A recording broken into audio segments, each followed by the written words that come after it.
Welcome to The People's Place. I'm your host, Adriana Austin. Real stories by real people. Today's episode is about how one guy's dreams are turning into reality, another about how God changes lives. News is everywhere. We see it locally, nationally, and around the world, and it covers topics such as politics, the economy, entertainment, and sports.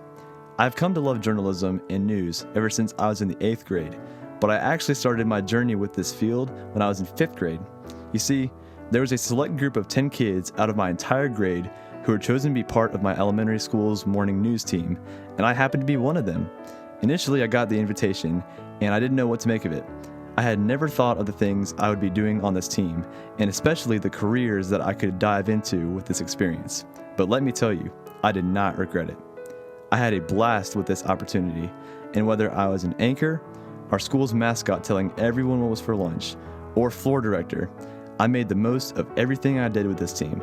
In fact, at the end of the year on field day, one of my teachers signed my yearbook and left a meaningful message in it. He said, quote, "Graham, it was a pleasure to teach you this year.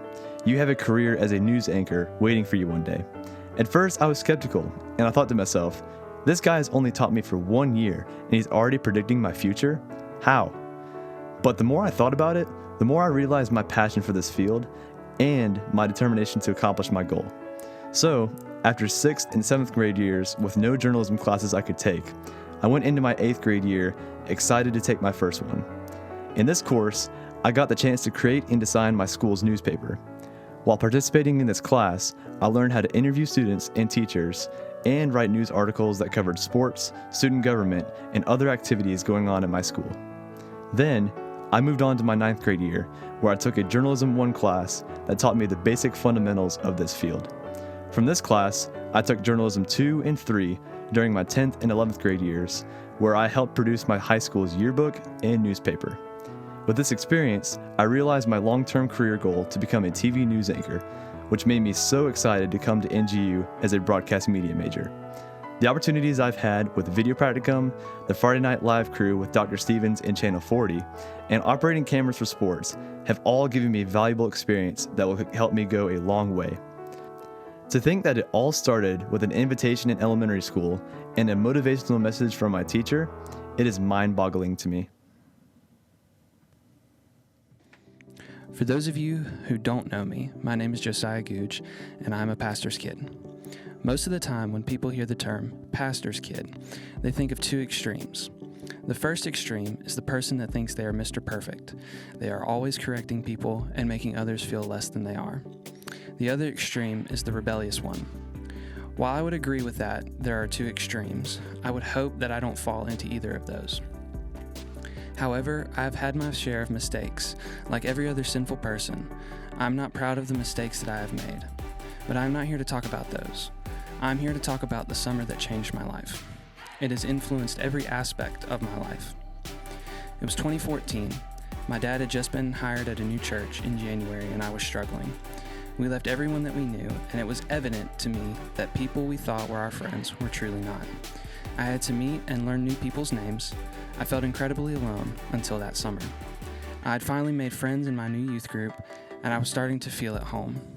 As every youth group does, we went to youth camp in the summer. This particular year, we went to sea salt at Myrtle Beach.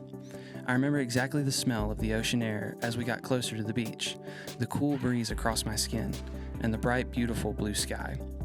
The focus is not about that entire week, even though it was preparing me for what was about to happen. I can clearly remember the very last night, which is where the focus of the story takes place. There was not a typical message that night, but there was a skit, and I remember one of the characters randomly screaming, "Abraham Lincoln riding a polar bear." Everyone looked at him very confused, to which he said, "Whenever there is an awkward silence, someone is picturing Abraham Lincoln riding a polar bear." Everyone laughed. I have not been able to get that out of my head since then, so if it is now stuck in your head, I'm sorry. After the skit, the main pastor for the week comes out and gives the invitation. It wasn't a normal invitation. The pastor used it as a call to those who felt led to the ministry in any capacity. What happened next changed my life forever. I felt like, at that moment, the weight of the world had fallen on my shoulders. At that moment, I surrendered and said, "Okay, God." I was standing at the end of the row towards the center aisle. I stepped out in faith, and to this day I cannot remember how I got down to the front.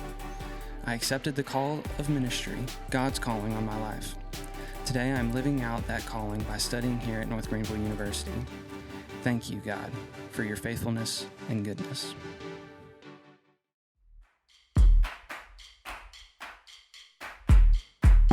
This has been The People's Place. I hope you enjoyed those stories. There is more to come where we have real stories by real people.